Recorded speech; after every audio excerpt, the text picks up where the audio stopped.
So one of the biggest questions for startups is how am I going to get the first 100 or the first 1,000 customers?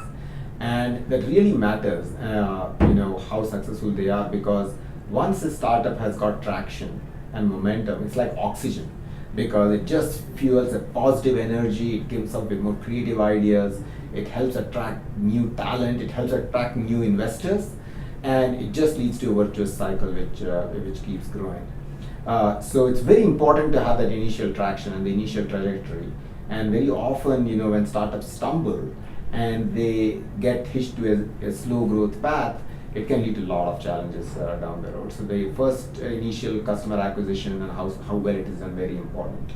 From a B2B standpoint, which is business to business, from taking an India-centric view, understanding who your customers are and what is the channel through which you're going to get them is just critical to success. And typically, a startup, while it will acquire the first few customers itself, if it has to scale to 100 customers, we need some channel strategy. A channel is someone who is going to ultimately acquire the customer, but which the startup can actually deal with directly. So understanding the channel in the B2B case, who is the right channel, how efficient is that channel, which is how quickly they acquire the customers, and how their incentives are aligned with the incentives which the startup is providing, so the channel is actually working in your behalf, is very important. So identifying that channel really helps scale, and what I've seen is startups which identify that channel well are able to grow that channel very quickly, and the channel is very well incentivized to go and get the end customers, and you see a very fast ramp.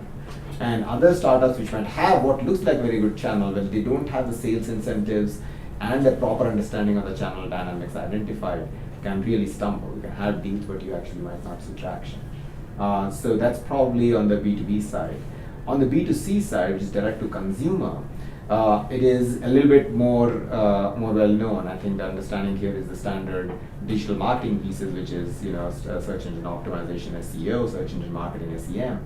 But remember that in India, while the online penetration is not, until the online penetration is not very high. Right now the numbers are as low as 10 to 15 million transacting customers.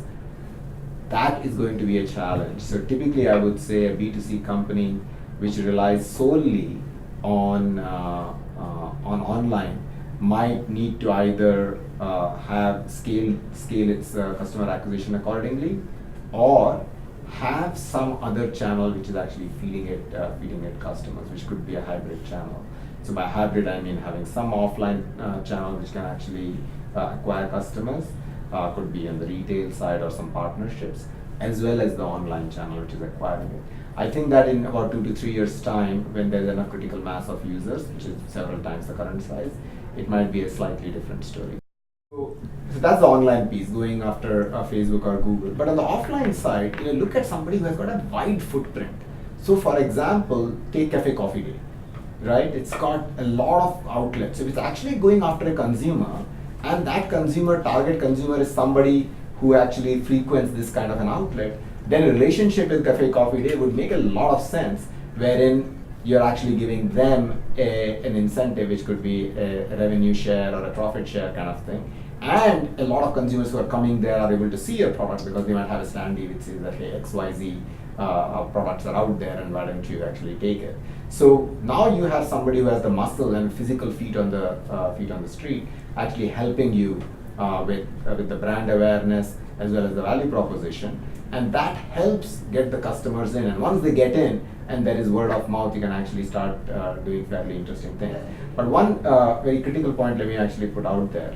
If you're building a brand in a B2C play, you really need to have virality in India.